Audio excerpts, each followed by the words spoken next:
It's brunch. You don't know brunch? Is it breakfast? Grant asked while being strapped in his car seat. He was 6 and had a pronounced lisp. No. Patrick gave the straps a good tug. Secure. 36 hours had passed and the subject of his taking the kids had come up 9 more times. He volunteered to treat them both to brunch without other adults just to avoid a 10th. Fingers on noses, he said before slamming the door. Did he really just utter that out loud? It was something his mother used to say. Is it lunch?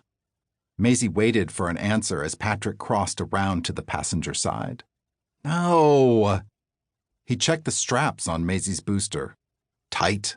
Too tight. How do you kids breathe in these things? Christ! She was 9 now and no longer needed the chair, but she was on the smaller side and Greg warned him that she preferred it.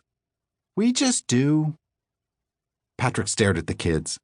Grant had Sarah's features, including, impossibly, her third nose.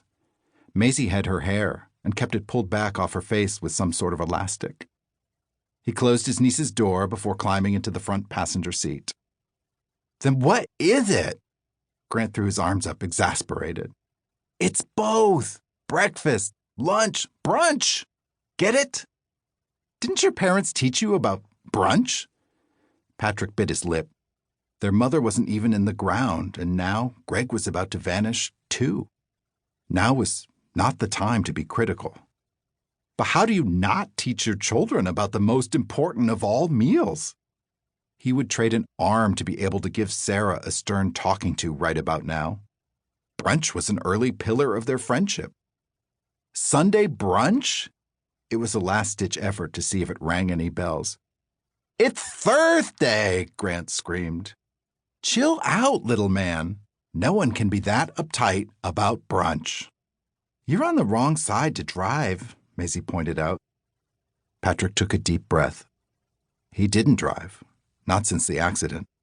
For years, the studio sent a driver, or he'd spend his own money to hire a car. He was paid a ridiculous sum, and it was easy to convince himself it was a necessary expense. Then, with the rise of Uber, he never had to think about it again. Not in England. We're not in England, Gop.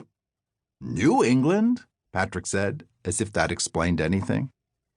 He shot Greg a text asking if he would drive them. And why do you keep calling me Gup? I forget. Ask Dad. Great. Patrick stared at his phone, willing it to buzz with a return text. Already, 2 minutes alone with these children was 2 minutes too many. I just don't drive, okay? You don't know how? It was clear Grant had never heard of an adult not knowing how to drive, and he wasn't about to let it go. I know how. I don't like to turn my head because it makes lines in my neck, so I can't use reverse. You don't have to, Gup, Maisie said. The car has a camera. She pointed at the screen on the dash. Gup. There was that name again. Gup, Gup, Gup. They'd been calling him that all morning. I know it has a camera, Maisie, but cameras lie. No, they don't. Cameras can't speak. They find a way. How? I don't know. Wait until you turn 40. Then all they do is lie. Patrick thought of the recent headshots he'd been strong-armed into sitting for by his agent's new something, assistant, and how they'd required an arduous effort from the retoucher. Greg opened the driver's door and hopped into the seat. Someone call for a ride? We need you to drop us at the restaurant. Greg started the engine as he fastened his seatbelt, all one fluid motion. Why do your children keep calling me Gup? Gay Uncle Pat. Greg's expression said it all. Duh. Patrick was appalled. Seriously? What? Greg began as he gripped the wheel. You don't like being gay? I don't like being Pat.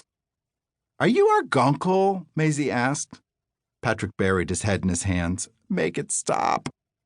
Audra Brackett in my class has 2 Guncles, she continued. She's my best friend. Guncle Pat! Grant exclaimed. Patrick! Guncle Patrick!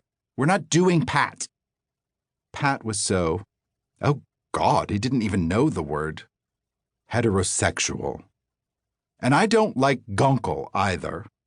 What's wrong with Guncle? Greg asked. What's right with it? It sounds like cankle. Patrick flipped down his visor to catch Maisie's eyes in the mirror.